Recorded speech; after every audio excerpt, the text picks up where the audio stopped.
따라합시다. 하나님, 이 밤에도 은혜와 능력을 주세요. 아멘. 옆 사람 축복해 주세요. 하나님의 말씀으로 세임 받으십시오. 아멘. 치와니가 휴가를 또 나왔네요. 지난번에 나왔을 때 밥값을 못 줘서 영 미안했는데 이따 밥값 줄게요. 환영의 박수 한번 해주시길 바랍니다. 아멘. 사람과 사람 사이에 참 필요한 것 중에 하나가 믿음이죠.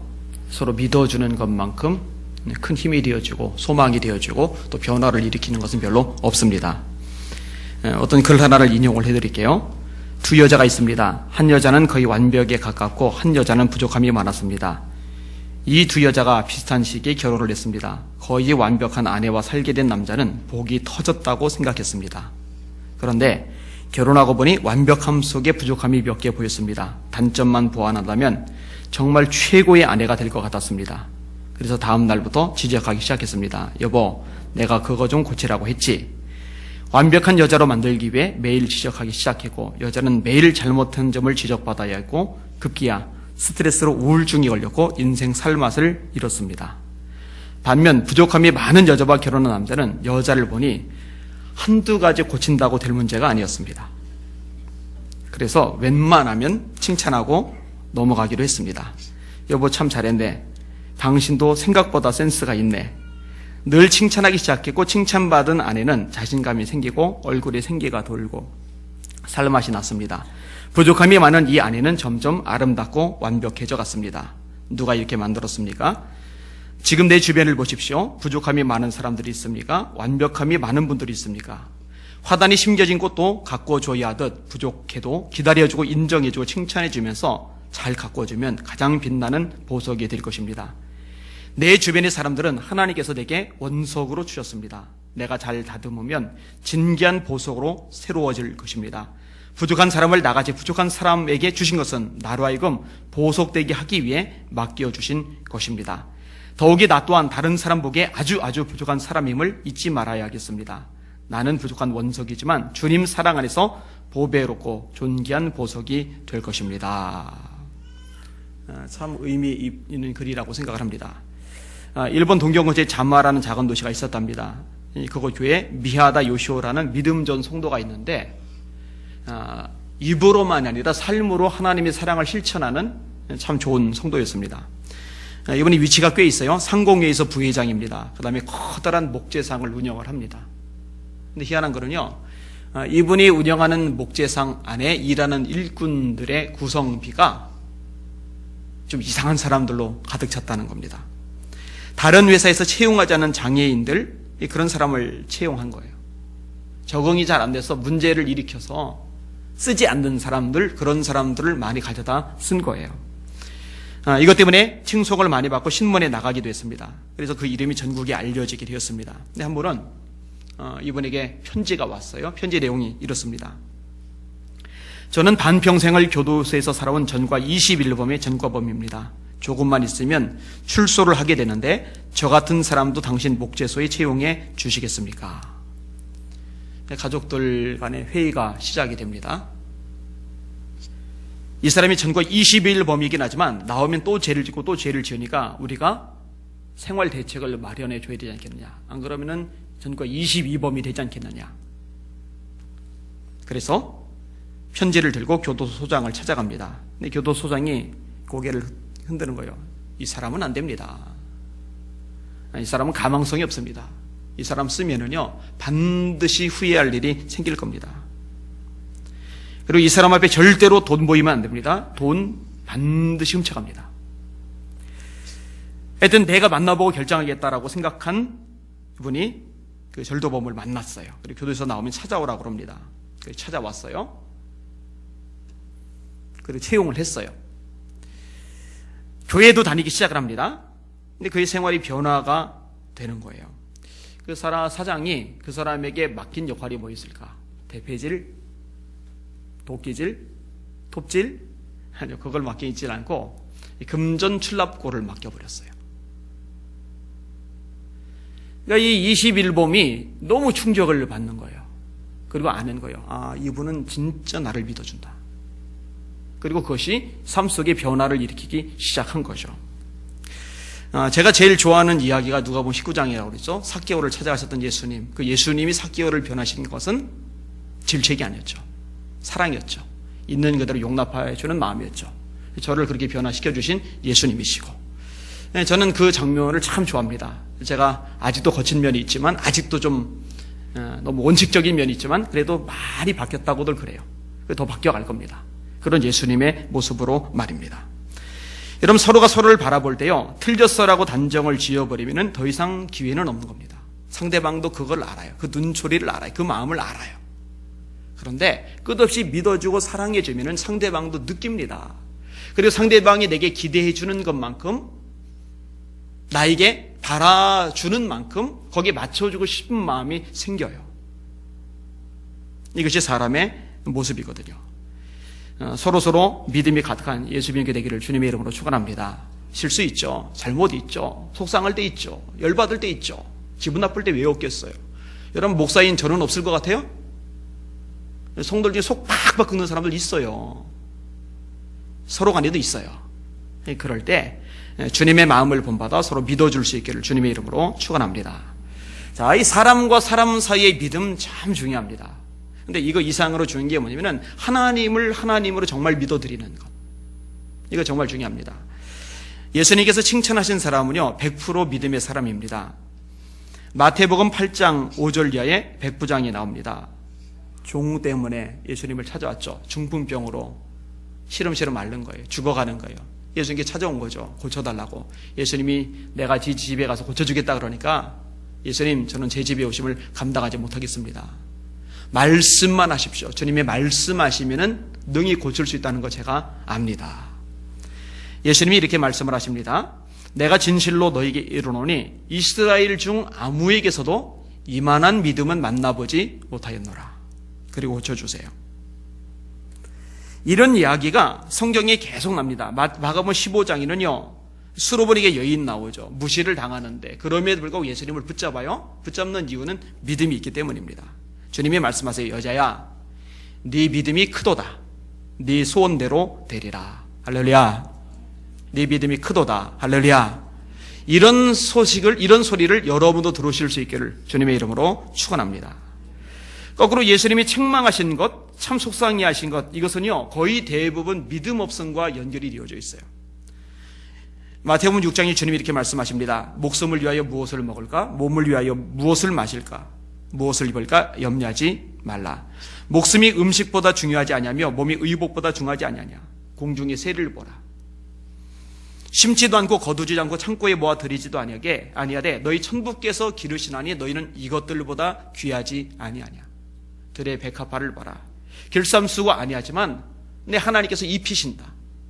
오늘 있다가 내일 아궁이에 던져지는 들풀도 입히시거든 하물며 너희일까 보냐. 믿음이 적은 자더라. 여러분, 하나님이 들풀도 입히시는 분인 줄 믿으십니까? 공중의 새도 먹이시는 분인 줄 믿으십니까? 그렇다면 하나님의 아들인, 하나님의 딸인 영광스러운 주님의 자녀와 백성이 된 여러분들을 하나님이 입히시고 먹이시지 않겠습니까? 걱정하지 마시고 믿으실 수 있기를 주님의 이름으로 축원합니다. 풍랑이는 배 안에서 제자들이 두려움에 사로잡혀요. 물을 퍼내도 사정없이 밀려드는 바닷물. 노를 저어도 나아가자는 풍랑의 거센 위력. 두려워 떠는 제자들 보고 주님이 이렇게 말씀하십니다. 어찌하여 무서워하느냐? 믿음이 적은 자들아. 여러분, 무서워하지 마시길 바랍니다. 세상에 거센 풍랑이 밀려들어요. 퍼내도 해결되지 않는, 곧 배가 가라앉을 것 같은, 내 인생의 배가, 내 가정의 배가, 내 사업장의 배가 완전히 침몰해 버릴 것 같은 절망적인 상황이 들 때 무서워하지 마세요. 주님 말씀하신 거예요. 왜 무서워하느냐?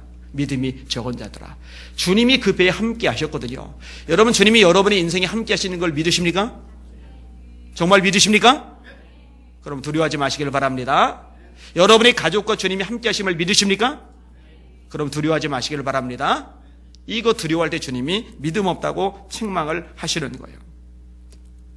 오늘 본문은 믿음에 관련해서 가장 중요한 장일 겁니다. 이 부분 가지고 함께 말씀을 생각해 볼 겁니다. 믿음으로 소유한다라는 것이 첫 번째 항목입니다. 1절과 2절을 읽겠습니다. 시작. 믿음은 바라는 것들의 실상이요 보이지 않는 것들의 증거니 선진들이 이로써 증거를 얻었느니라. 믿음이란 게 뭐냐? 아직 내 눈에 보이지 않아요. 아직 내 손에 잡히질 않아요. 멀리 떨어져 있어요. 안 보여요.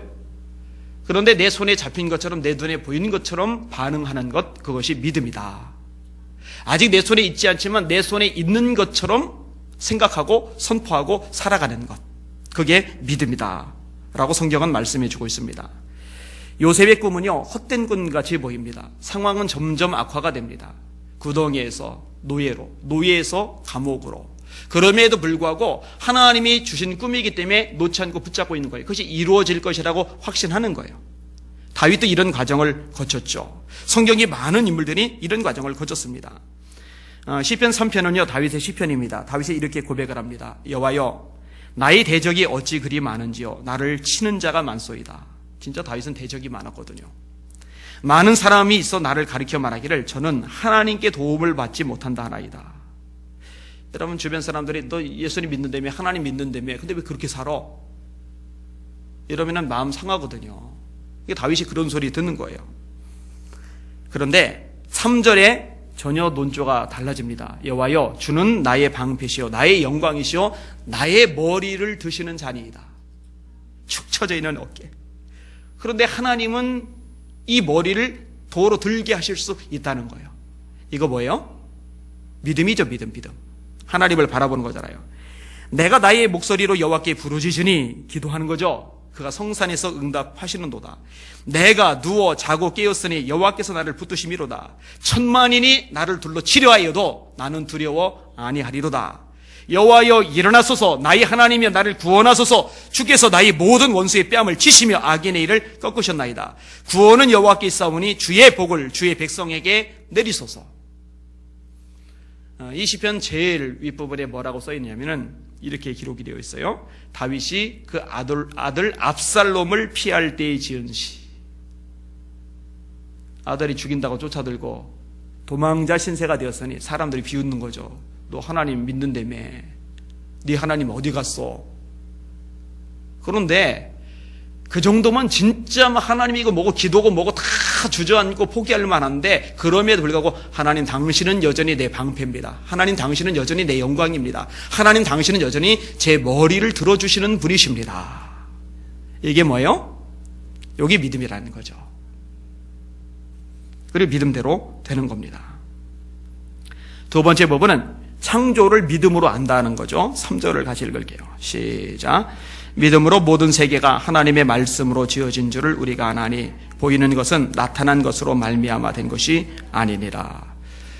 세계의 기원에 관해서는요 두 가지 이론이 팽팽하게 싸우고 있습니다. 하나는 진화론이고 하나는 창조론입니다. 학교에서는 진화론을 과학으로 배우죠. 그러나 실제로 정보를 좀 더 알고 있는 사람들은요 진화론이 과학이 아니라는 것을 압니다. 과학은 가설을 세우고 이 가설을 검증해요. 그래서 검증이 됐을 때, 과학적으로 증명이 되었을 때 이론으로 자리 잡으면서 이게 이제 과학이 되는 겁니다. 근데 진화론은 검증이 되지를 않아요. 전혀 검증이 된 게 없어요. 다 가설에서 가설로 끝납니다.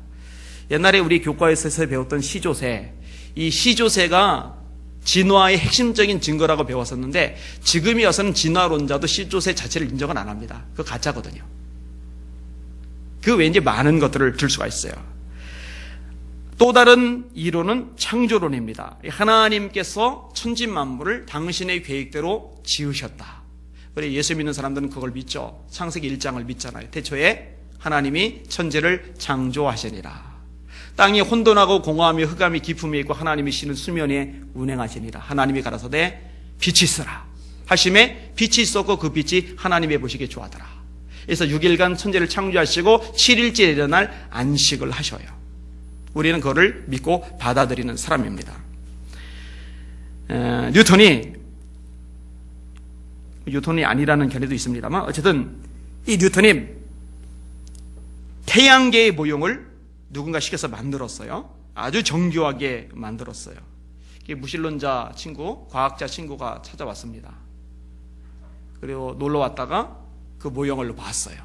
태양을 중심으로 수금지화복도 이렇게 행성들 이렇게 돌고 돌게끔 만들었는데 참 정교하게 너무너무 잘 만들었거든요. 눈이 반짝이는 거예요. 이야, 정말 잘 만들었네. 여보게 이거 누가 만들었나? 그랬더니 유명한 말 있잖아요. 만들긴 누가 만들어? 이거 우연히 지들끼리 엮어져서 이렇게 됐어. 짜증을 내는 거죠. 자네 나 바보로 하나?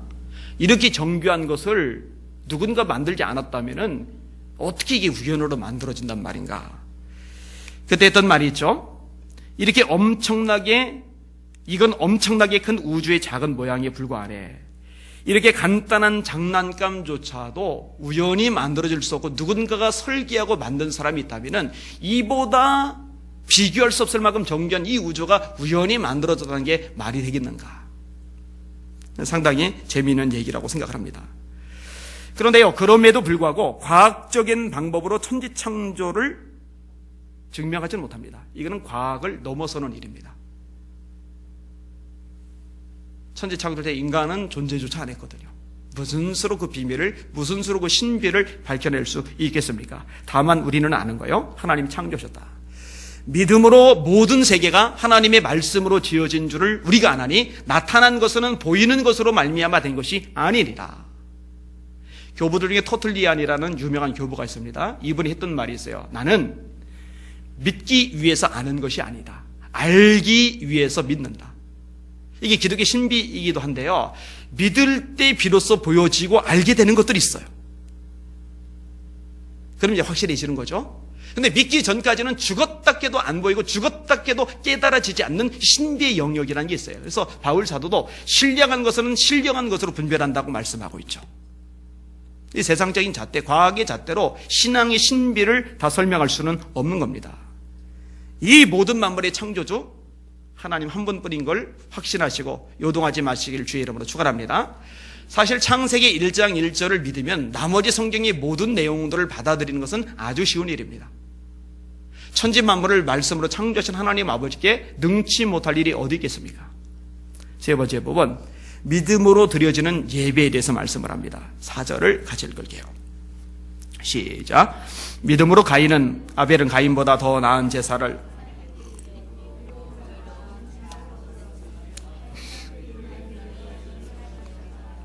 죽었으나 그 믿음으로써 지금도 말하느니라. 아멘.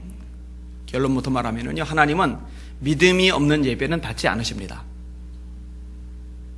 다시요. 하나님은 믿음이 없는 예배는 받지 않으십니다.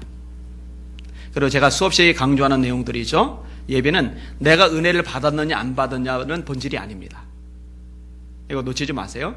찬양이 은혜가 안 돼. 설교가 은혜가 안 돼. 죄송해요. 좀 거칠게 말하게 헛소리 하지 마세요. 그거는 본질이 아닙니다.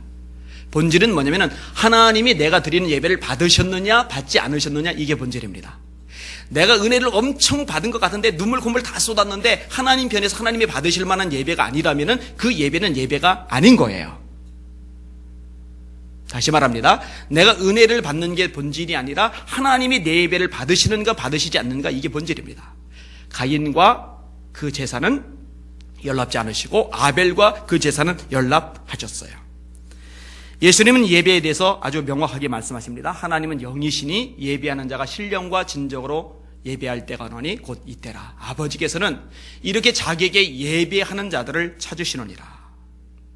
주님이 찾으시는 예배자 되시기를 주님의 이름으로 축원합니다. 아브라함이 그런 예배자였어요. 이삭이 그런 예배자였어요. 찬양할 때 옷이 벗어지는 줄도 모르고 하나님께만 집중했던 다윗이 그런 예배자였어요. 여러분들 오늘도 예배를 드리고 있는데 이 수요일날 영하의 날씨에 이 추위를 어둠을 뚫고 여기까지 와서 예배를 드리시는데 참 훌륭해요. 그런데 여기 정말 하나님이 계시다는 걸 믿으십니까? 하나님이 정말로 예배드리는 여러분들이 예배를 받고 계시다는 것을 믿으십니까? 그러면은요, 하나님께만 집중하게 되어 있죠. 그분께만 집중하게 되어 있어요. 그렇게 예배하실 수 있기를 바랍니다. 다윗이 말입니다. 명색이 왕인데 국가의 최고 지도자인데 채통이라는 게 있지 하면서 제사장들, 신하들, 장군들, 백성들 이렇게 눈치 보면서 아이고 쟤들이 나를 보고 뭐라고 그럴까 이러면은요, 춤 그렇게 못 춥니다. 옷이 벗어지는 것을 자각하지 못할 만큼 여러분 웬만하면 옷이 흘러내리는 거 자각을 합니다. 하나님께 완전히 몰두를 했기 때문에 옷이 흘러내리는 것도 자각을 못한 거예요. 이걸 보고 미갈이 비웃죠. 그 비웃음 때문에 평생 불쌍한 여인이 되죠. 여러분 다른 것들이 자각이 되지 않을 만큼 예배하실 수 있기를 주님의 이름으로 축원합니다.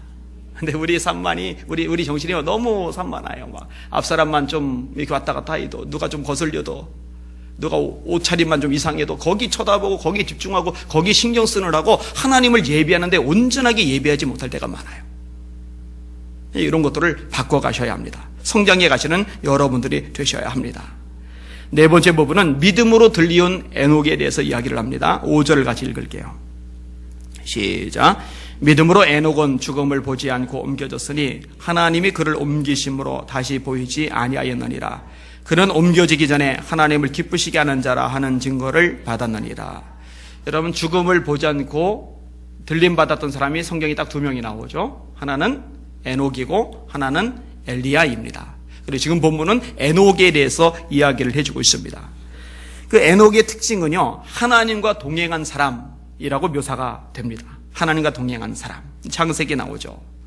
이 하나님과 동행한다라고 할 때는 3가지가 일치해야 된다고 제가 예전에 몇 차례 설명을 드렸어요. 첫째로 뭐가 일치해야 돼요? 동행이 되려면 방향이 맞아야 됩니다. 방향이. 하나님이 동쪽으로 가시는데 서쪽으로 가면은, 남쪽으로 가면, 북쪽으로 가면 동행이 안 됩니다. 하나님이 가시는 방향에 내 방향을 맞추어야 합니다. 이것이 돼야 비로소 동행이 됩니다. 육체를 따라가면은 하나님과 동행이 되질 않습니다. 죄악을 따라가면 하나님과 동행이 되질 않습니다. 세상 물질을 따라가면 하나님과 동행이 되지 않습니다. 세상 유혹을 따라가면 하나님과 동행이 되지 않습니다. 이 모든 것들에서 방향을 돌이켜야 됩니다. 이 방향을 돌이키는 것을 사실은 회개라고 합니다. 회개란 말의 뜻은 방향의 전환이거든요. 죄인 줄 알고 그것을 가슴 아파하고 그리고 의지적으로 방향을 돌리는 거죠. 지와 정과 의 3가지가 같이 작용을 하는 겁니다. 알고 잘못된 것을 가슴 아파하고 그리고 방향을 돌이키는 거예요. 어디로? 세상에게서 하나님께로, 물질에게서 하나님께로, 죄악에게서 하나님께로, 육체에서 하나님께로 방향을 전환하는 거예요. 이렇게 되어야 됩니다. 2번째로 동행이 되려면요, 앞서가면 안 됩니다. 앞서가는 건 동행이 아니죠. 그러니까 하나님 앞에 무엇을 하든지 여쭤보면서 하는 거예요. 제가 참 좋아하는 성경 말씀이 있습니다. 너는 마음을 다하여 여호와를 의뢰하고 네 명철을 의지하지 말라. 너는 범사의 그를 인정하라. 그리하면 내 길을 지도하시리라. 사람들이 보통요, 어떻게 일을 진행하냐면요, 자기가 볼 때 눈에 좋은 것, 전도서에 말씀합니다. 네 눈이 보는 대로 쫓아 행하라. 그러나 하나님이 이 모든 일로 인하여 너를 심판하실 줄 알라. 그러니까 자기 눈에 보기 좋은 대로 하는 거예요. 그게 심판의 길인 줄 모르고. 그런데 하나님과 동행하는 사람은 내 눈에 좋은 대로 결정해놓고 하나님 도와주세요가 아니라 애초에 시작 단계부터 하나님 어떻게 할까요? 앞서가질 않는 거예요.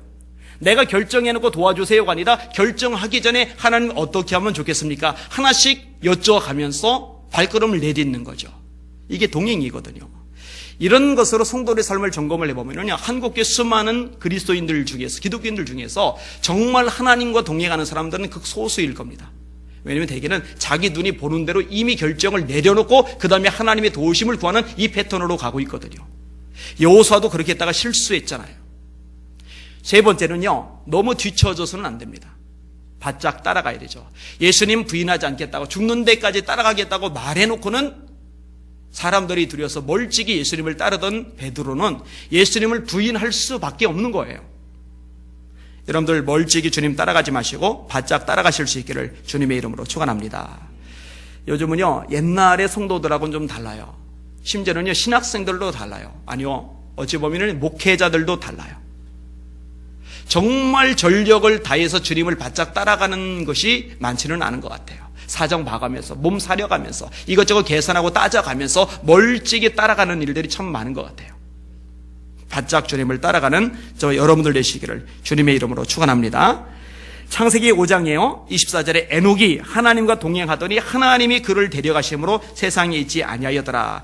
이렇게 하나님과 동행한 창세기 5장의 에녹의 모습을 오늘 본문에서는 뭐라고 얘기하느냐? 저는 옮기우기 전에 하나님을 기쁘시게 하는 자라는 증거를 얻었느니라. 누가 하나님을 기쁘시게 해요? 하나님과 동행하는 삶을 사는 사람이 하나님을 기쁘시게 하는 거예요. 우리 찬양도 있죠. 한 걸음 한 걸음 주 예수와 함께 날마다 날마다 우리는 걷겠네. 주님과 동행하시는 저 여러분들 되시기를 주님의 이름으로 축원합니다. 아멘. 말씀을 맺겠습니다. 6절 마지막 절 한 절 읽겠습니다. 시작. 믿음이 없이는 하나님을 기쁘시게 하지 못하나니 하나님께 나아가는 자는 반드시 그가 계신 것과 또한 그가 자기를 찾는 자들에게 상 주시는 이심을 믿어야 할지니라. 이 구절은 다 외우셨으면 좋겠어요. 언제 제가 오후 예배 때 한번 이거 시켜볼까 싶어요. 제가 가끔 성경 기준 낼 때가 있잖아요. 이 구절. 믿음이 없이는 기쁘시게 못하나니 하나님께 나가는 자는 반드시 그가 계신 것과 또한 그가 자기를 찾는 자들에게 상 주시는 이심을 믿어야 할지니라. 믿음이 없이는 하나님을 기쁘시게 못해요. 여러분 지금 하나님 앞에 나왔어요. 이 자리에 하나님이 계시다는 걸 믿으시기를 바랍니다. 여러분이 하나님을 찾고 예비하는데 이거 반드시 주님이 갚아준다는 걸 믿으시기를 바랍니다. 이건 바보 같은 짓이 아니에요. 남들처럼 따뜻한 이부자리 속에서 리모컨 하나 들고서 채널 바꿔가면서 재미나는 거 보면서 쉬면은 좋을 텐데 여기까지 와서 바보같이. 아니요, 절대 그렇지 않아요. 하나님이 반드시 갚아줄 겁니다. 주님이 말씀하세요. 나는 나를 존귀 여기는 자를 존귀 여길 것이라고. 여러분들 주님 존귀 여기시죠? 그러니까 이 자리에 오셨잖아요. 그러니까 주님 앞에 마음을 다해 뜻을 다해 정성을 다해 힘을 다해 예배하는 것이잖아요. 이거 주님이 갚아주셔요. 이거를 믿어야 하나님을 기쁘시게 할 수 있다는 거예요. 주님이 여기 계시다는 것, 주님을 찾는 내게 갚아주신다는 것, 이 믿음 가지고 날마다 주님을 섬기고 예배하고 주님과 동행하시는 저와 여러분들 되시기를 예수님의 이름으로 축원합니다. 아멘. 기도하겠습니다. 하나님 아버지 정말 감사합니다. 우리 사랑하는 성도들 주님이 아껴주시고 지켜주시고 보호해주시고 사랑해주셔서 진심으로 감사합니다. 세상이 참 많이 험하고 부대끼는 일들이 너무 많습니다만 하나님, 전능하신 하나님이 함께 하심을 믿기에 담대함으로 찬송 부르며 세상 한복판 걸어가는 우리 성도들 되게 하여 주옵소서. 지쳤습니까? 힘이 듭니까? 답답합니까? 그러나 주저앉지 말게 하시고 믿음으로 돌파해 버리게 하여 주시옵소서. 예수님 이름으로 간절히 기도합나이다. 아멘.